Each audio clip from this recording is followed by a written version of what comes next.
this, I have kept a sum of more than 44,000 crores in the budget head of the Department of Economic Affairs to be provided for projects, programs or departments that show good progress in capital expenditure and are in need of further funds. Over and above this expenditure, we would also be providing roads and highways infrastructure. More than 13,000 kilometer length of roads at a cost of 3.3 lakh crores has already been awarded under the 5.35 lakh crores Bharatmala Pariyojana project, of which 3,800 kilometers have been constructed. By March 2022, we would be awarding another 8,500 kilometers and complete an additional 11,000 kilometers of national highway corridors. To further augment road infrastructure, more economic corridors are also being planned. Some are 3,500 kilometers of national highway works in the state of Tamil Nadu at an investment of 1.03 lakh crores. These include Madurai-Kollam corridor, Chittoor-Tachur corridor, and construction will start next year. Second, 1,100 kilometers of national highway works in the state of Kerala at an investment of 65,000 crores, including 600 kilometer section of Mumbai-Kanyakumari corridor in Kerala. Third, 675 kilometers of highway works in the state of West Bengal at a cost of 25,000 crores, including upgradation of existing road Kolkata-Siliguri.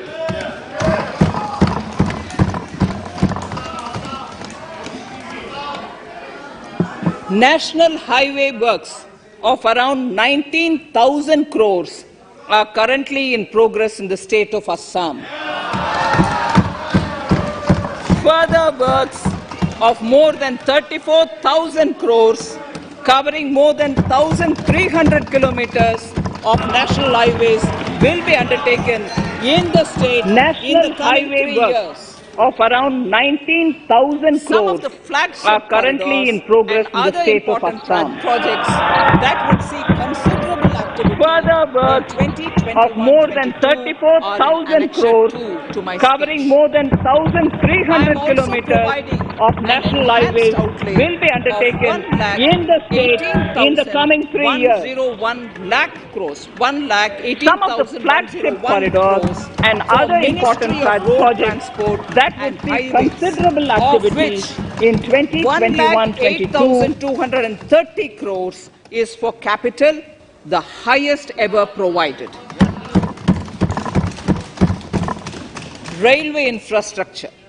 Honorable Speaker, sir, Indian Railways have prepared a National Rail Plan for India 2030.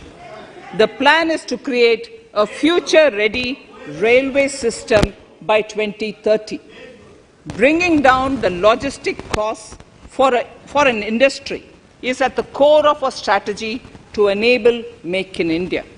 It is expected that Western Dedicated Freight Corridor and Eastern Dedicated Freight Corridor will be commissioned by June 2022. The following additional initiatives are also proposed.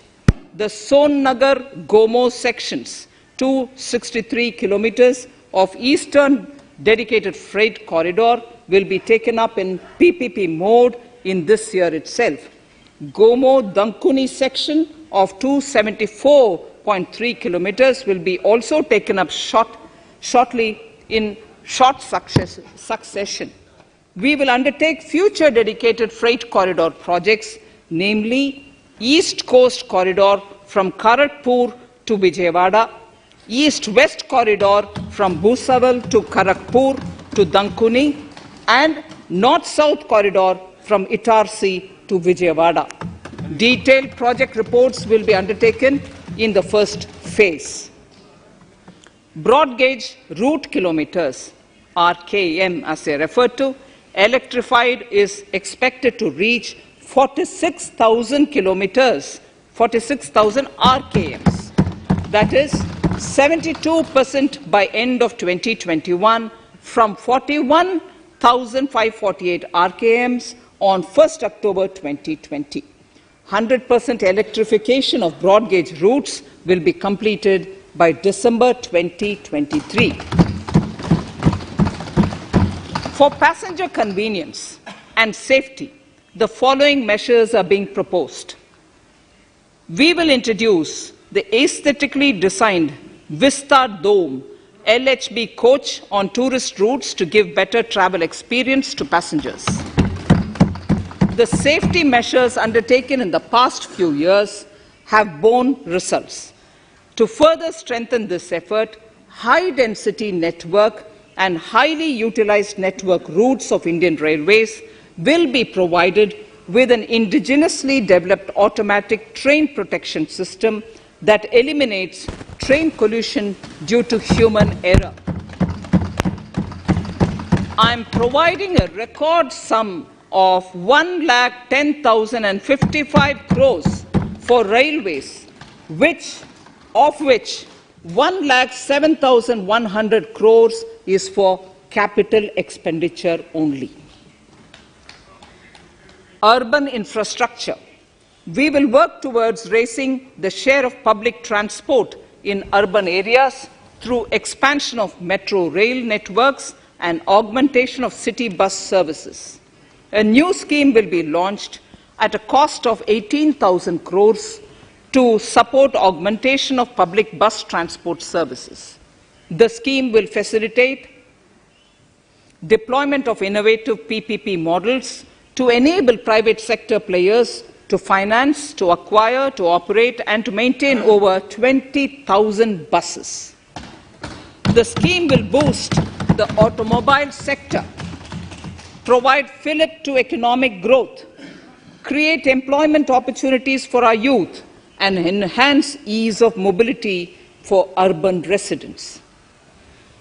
A total of 702 kilometers of conventional metro is operational, and another 1,016 kilometers of metro and RRTS is under construction in 27 cities.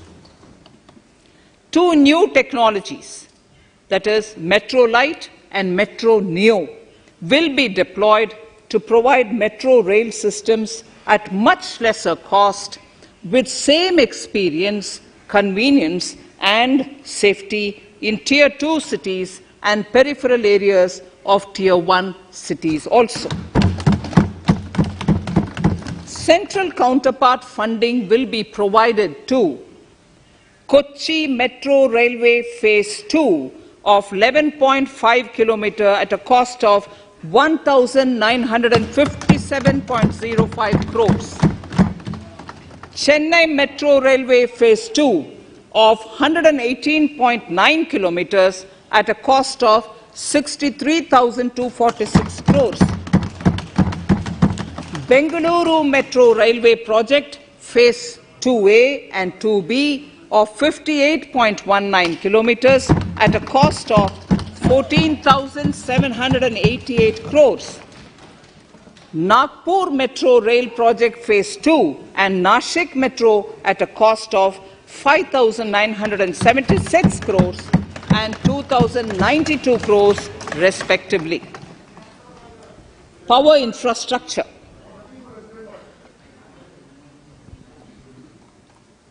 The past 6 years have seen a number of reforms and achievements in power sector. We have added 139 gigawatts of installed capacity, connected an additional 2.8 crore households, and added 1.41 lakh circular kilometers of transmission lines. The distribution companies across the country are monopolies, either government or private. There is a need to provide choice to the consumers by promoting competition. A framework will be put in place to give consumers alternatives to choose from among more than one distribution companies. I read that sentence again. A framework will be put in place to give consumers alternatives to choose from among more than one distribution company. The viability of distribution companies is a serious concern. A revamped, reforms-based, result-linked power distribution sector scheme will be launched with an outlay of 3,05,984 crores over 5 years. The scheme will provide assistance to DISCOMs for infrastructure creation, including prepaid smart metering, feeder separation, upgradation of systems, etc., tied to financial improvements. Prime Minister, while speaking at the third Reinvestment Conference in November 2020, announced plans to launch a comprehensive national hydrogen energy mission. It is now proposed to launch a hydrogen energy mission in 2021-22 for generating hydrogen from green power sources. Ports, shipping and waterways. Major ports will be moving from managing their operational services on their own to a model where a private partner will manage it for them. For the purpose, 7 projects worth more than 2,000 crores will be offered by the major ports on private-public partnership mode in FY 21-22. A scheme for promoting flagging of merchant ships in India will be launched by providing subsidy support to Indian shipping companies in global tenders floated by ministries and CPSCs. An amount of 1,624 crores will be provided over 5 years.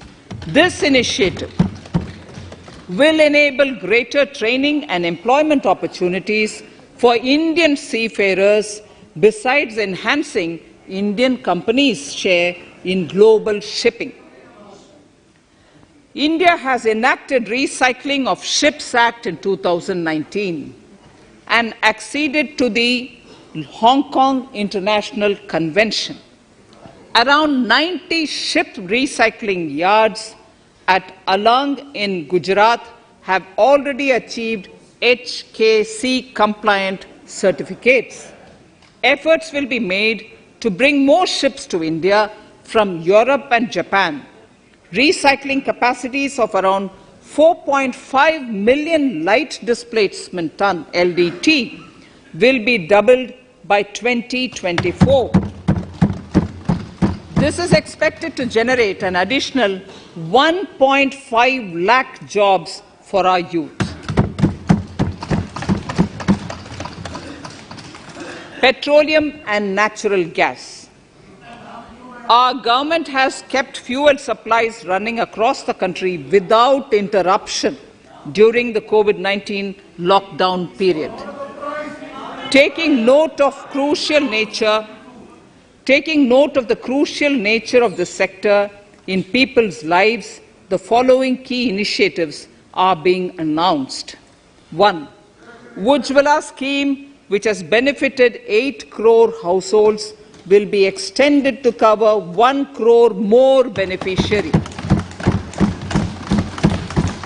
We will add 100 more districts in next 3 years to the city gas distribution network.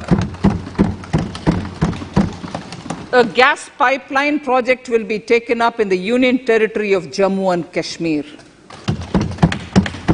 An independent gas transport system operator will be set up for facilitation and coordination of booking of common carrier capacity in all natural gas pipelines on a non-discriminatory open access basis. Financial capital. I propose to consolidate the provisions of the SEBI Act 1992, Depositories Act 1996, Securities Contracts Regulation Act 1956, and Government Securities Act 2007 into a rationalized single Securities Markets Code. The government would support the development of a world-class fintech hub at the GIFT IFSC to instill confidence amongst the participants in corporate bond market during times of stress and to generally enhance secondary market liquidity. It is proposed to create a permanent. The government would support the development of a world-class fintech hub investment-grade debt securities, both in the stressed and normal times, to and help instill in the confidence development of the bond market. In the budget 2018-19, government had announced its intent to establish a system of regulated gold exchanges in the country. For the purpose, SEBI will be notified as the regulator, and Warehousing Development and Regulatory Authority will be strengthened to set up a commodity market ecosystem arrangement, including vaulting, assaying, logistics, etc., in addition to warehousing. Towards investor protection, I propose to introduce an investor charter as a right of all financial investors across all financial products. To give a further boost to the non-conventional energy sector, I propose to provide additional capital infusion of 1,000 crores to Solar Energy Corporation of India and 1,500 crores to Indian Renewable Energy Development Agency. I propose to amend the Insurance Act 1938 to increase the permissible FDI limit from 49% to 74% in insurance companies and allow foreign ownership and control with safeguards. Under the new structure, the majority of directors on the board and key management persons would be resident Indians, with at least 50% of directors being independent directors and specified percentage of profits being retained as general reserve. Stressed asset resolution by setting up a new structure. The high level of provisioning by public sector banks of their stressed assets calls for a measure to clean up the bank books. An asset reconstruction company limited, an asset management company would be set up to consolidate and take over the existing stressed debt and then manage and dispose of the assets to alternative investment funds and other potential investors for eventual value realization. Recapitalization of PSB. To further consolidate the financial capital capacity of PSBs, further recapitalization of 20,000 crores is proposed in 21-22. Deposit insurance. Last year, government had approved an increase in the deposit insurance cover from 1 lakh rupees to 5 lakhs for bank customers. I shall be moving amendments to DICGC Act 1961 in this session itself to streamline the provision so that if a bank is temporarily unable to fulfill its obligations, the depositors of such bank can get easy and time-bound access to their deposits to the extent of the deposit insurance cover. This would help depositors of banks that are currently under stress. To improve credit discipline, while continuing to protect the interest of small borrowers, for NBFCs, with minimum asset size of 100 crores, the minimum loan size eligible for debt recovery under the Securitization and Reconstruction of Financial Assets and Enforcement of Security Interests SARFAESI Act 2002, it is proposed to be reduced from the existing level of 50 lakhs to 20 lakhs. Company matters. The decriminalization of the procedural and technical compoundable offences under Companies Act 2013 is now complete. I now propose to take up decriminalization of the Limited Liability Partnerships Act 2008. Honourable Speaker, I propose to revise the definition under the Companies Act 2013 for small companies by increasing the threshold for paid-up capital from not exceeding 50 lakh to not exceeding 2 crores and turnover from not exceeding 2 crores to not exceeding 20 crores. This will benefit more than 2 lakh companies in easing their compliance requirements. As a further measure which directly benefits startups and innovators, I propose to incentivize the incorporation of one-person companies by allowing one-person companies to grow without any restriction on paid-up capital and turnover, allowing their conversion into any other type of company at any time, reducing the residency limit for an Indian citizen to set up an one-person company from 182 days to 120 days, and allow also non-resident Indians to incorporate OPCs in India. This will be a big boost for startups. To ensure faster resolution of cases, the NCLT framework will be strengthened, e-court system shall be implemented, and alternate methods of debt resolution and special framework for MSMEs shall be introduced. During the coming fiscal, we will be launching data analytics, artificial intelligence, machine learning driven MCA 2.1 version to MCA 21 version 3.0. MCA 21 version 3.0. This version 3.0 will have additional modules for e-scrutiny, e-adjudication, e-consultation, and compliance management. Disinvestment and strategic sale. In spite of COVID-19, we have kept working towards strategic disinvestment. A number of transactions, namely BPCL, Air India, Shipping Corporation of India, Container Corporation of India, IDBI Bank, Bharat Earth Movers Limited, Pawan Hans, Neelachal Ispat Nigam Limited, among others, would be completed in 21-22. Other than IDBI Bank, we propose to take up the 2 public sector banks and 1 general insurance company in the year 21-22.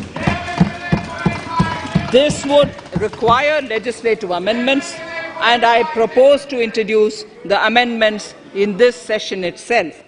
In 21-22, we would also bring the IPO of LIC, for which I am bringing the requisite amendments in this session itself.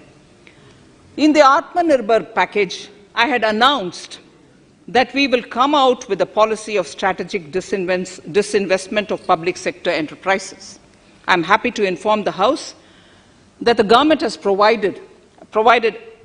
government has approved the said policy. The policy provides a clear roadmap for disinvestment in all non-strategic and strategic sectors. We have kept 4 areas that are strategic, where bare minimum CPSCs will be maintained and rest privatized. In the remaining sectors of all CPSEs will be privatized. The main highlights of the policy are mentioned in Annexure 3. To fast forward the disinvestment policy, I'm asking NITI to work out on the next list of centre public sector companies that would be taken up for strategic disinvestment. To similarly incentivize states to take to disinvestment of their public sector companies, we will work out an incentive package of central funds to states. Idle assets will not contribute to Atmanirbhar Bharat. The non-core assets largely consist of surplus land with government ministries and departments and public sector enterprises. Monetizing of land can either be by way of direct sale or concession or by similar means. This requires special abilities, and for this purpose, I propose to use a special purpose vehicle in the form of a company that would carry out this activity. In order to ensure timely completion of closure of sick or loss-making CPSEs, we will introduce a revised mechanism that will ensure timely closure of such units. I have estimated 1,75,000 crores as receipts from disinvestment in BE 21-22.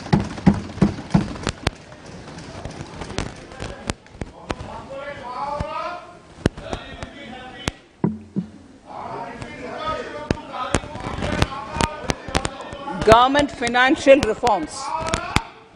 Under the Treasury single account, the TSA system, autonomous bodies directly draw funds from the government's account at the time of actual expenditure, saving interest costs.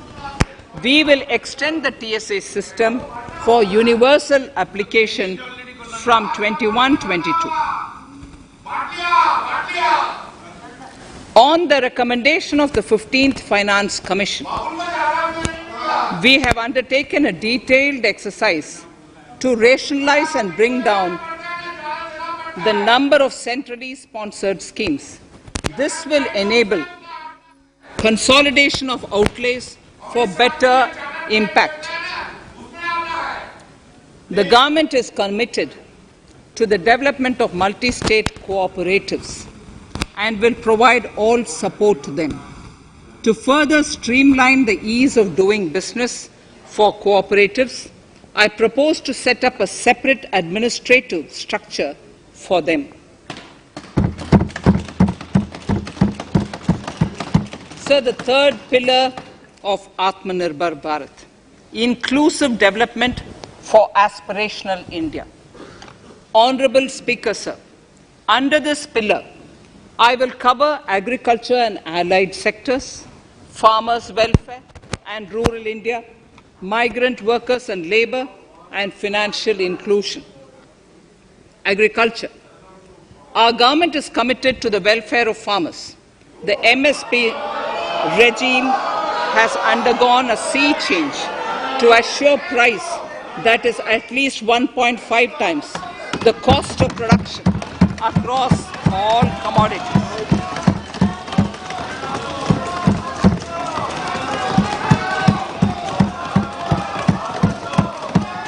The procurement has also continued to increase at a steady pace.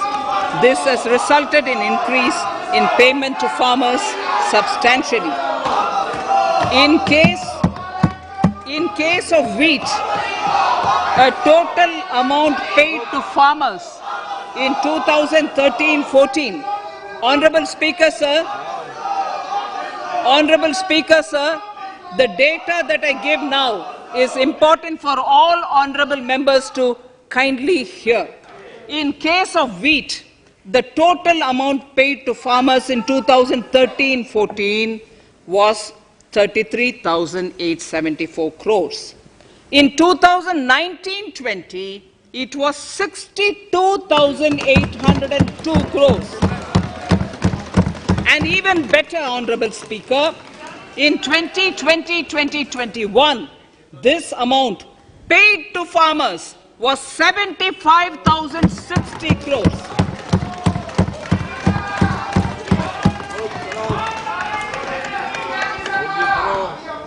Honorable Speaker, again an important fact.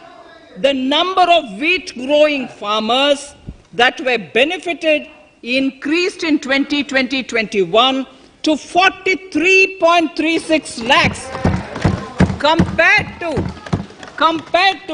35.57 lakhs in 2019-20.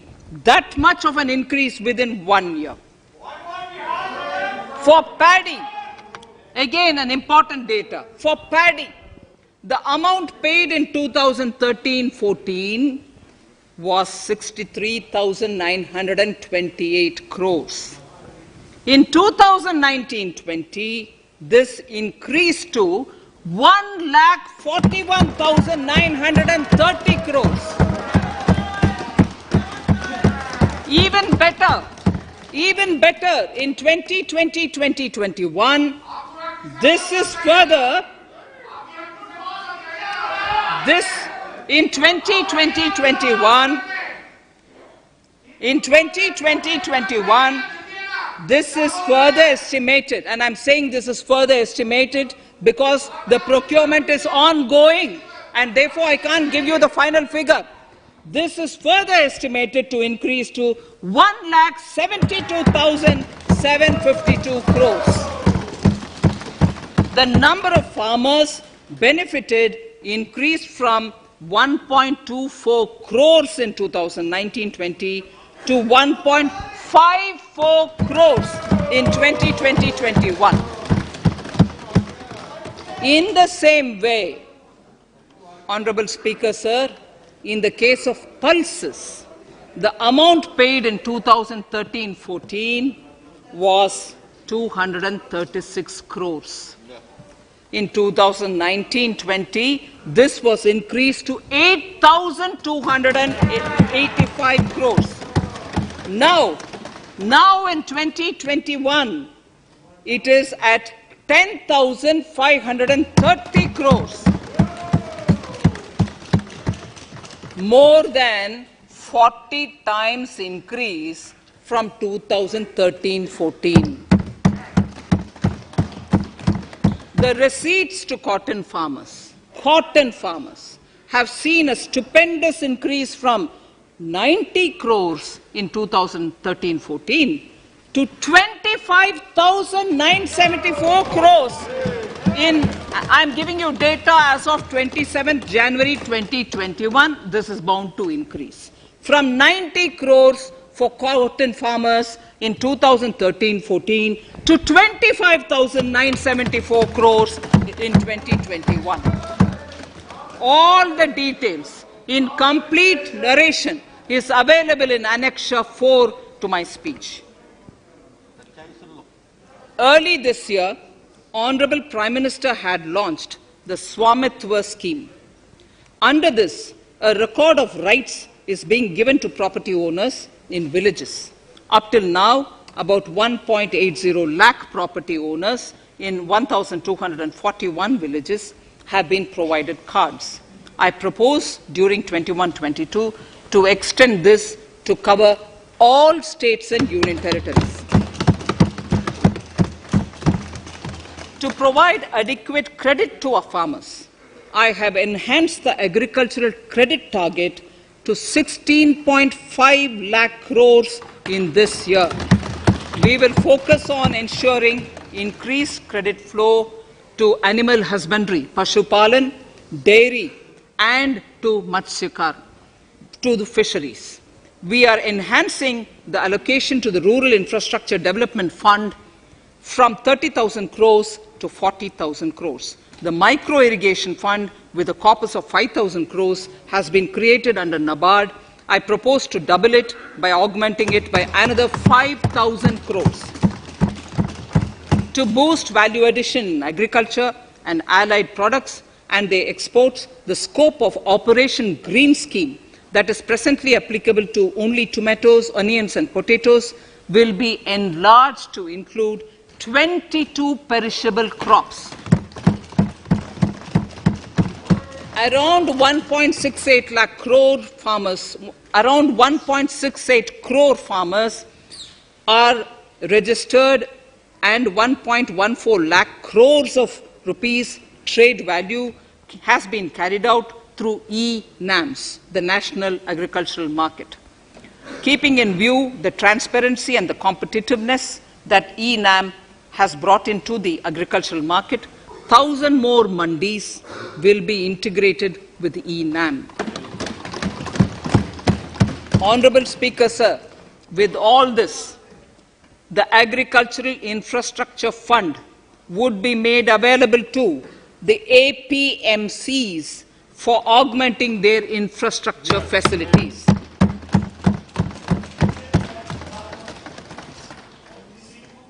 Fisheries.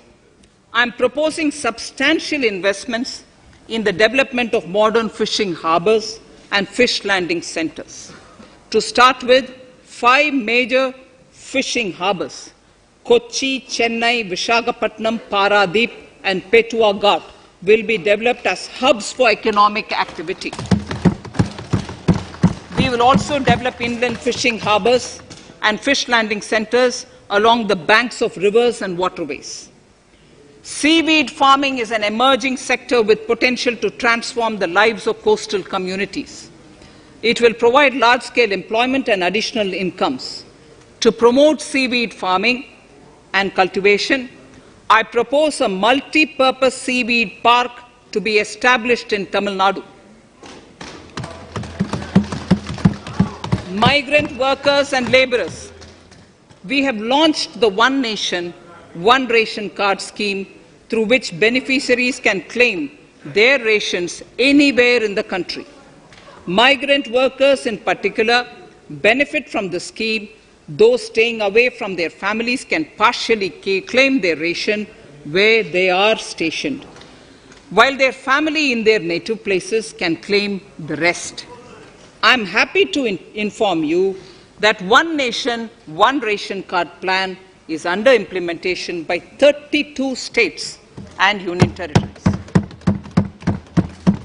reaching about 69 crore beneficiaries. That's a total of 86% beneficiaries covered.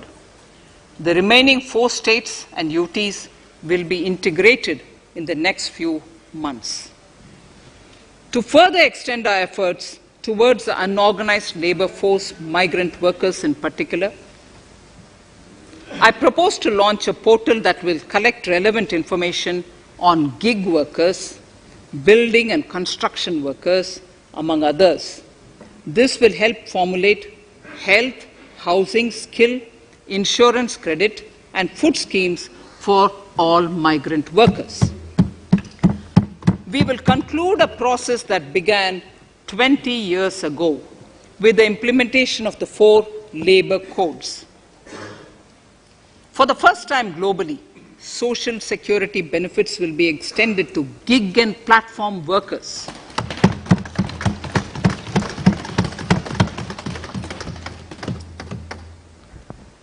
Minimum wages will apply to all categories of workers, and they will all be covered by the Employees State Insurance Corporation.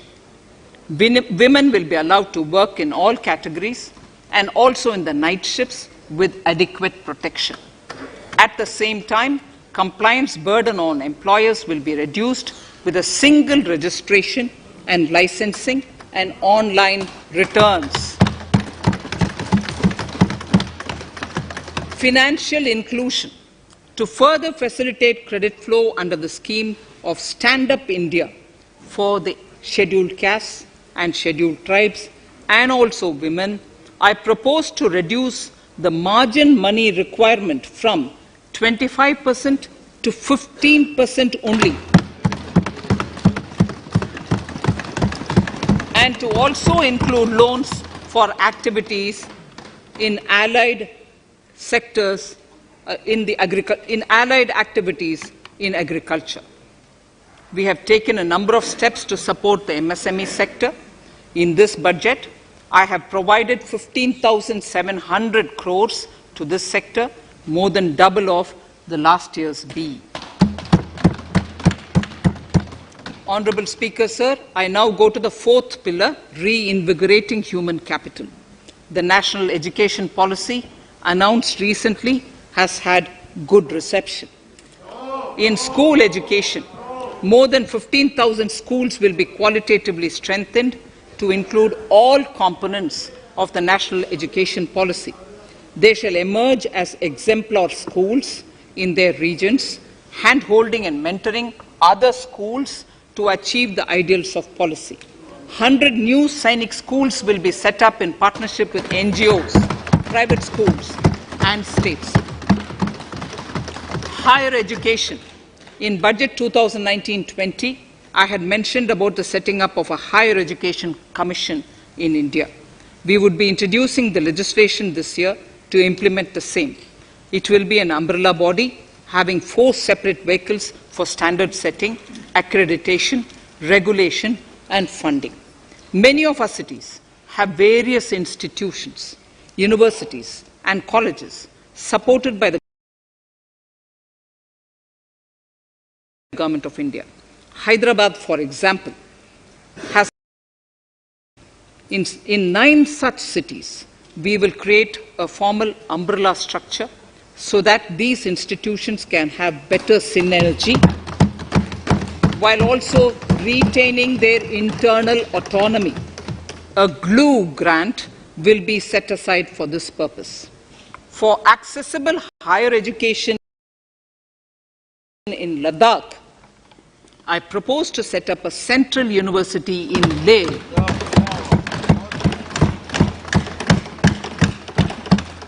The other important project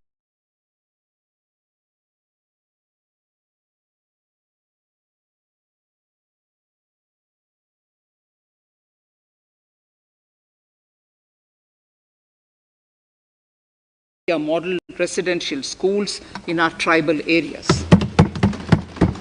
I propose to increase the unit cost of each such school from 20 crores, which is what it is now, to 38 crores, and for hilly and difficult areas to 48 crores. This would help creating robust infrastructure facilities for our tribal students. We have revamped the post-metric scholarship scheme for the welfare of scheduled caste students. I have also enhanced the central assistance in this regard. We are allotting 35,219 crores for 6 years till 25-26 to benefit 4 crores scheduled caste students.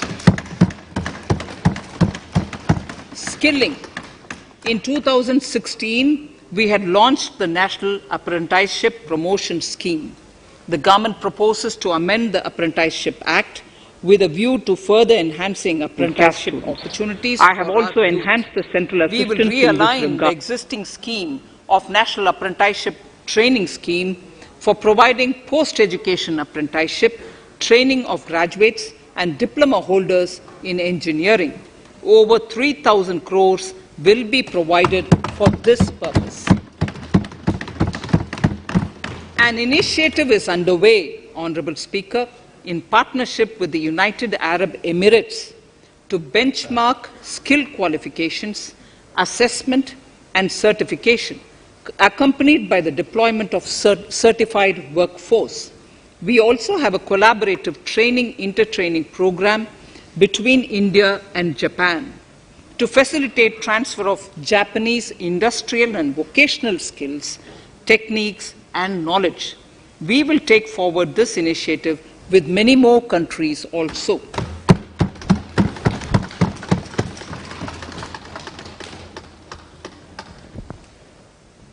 Innovation and R&D. In my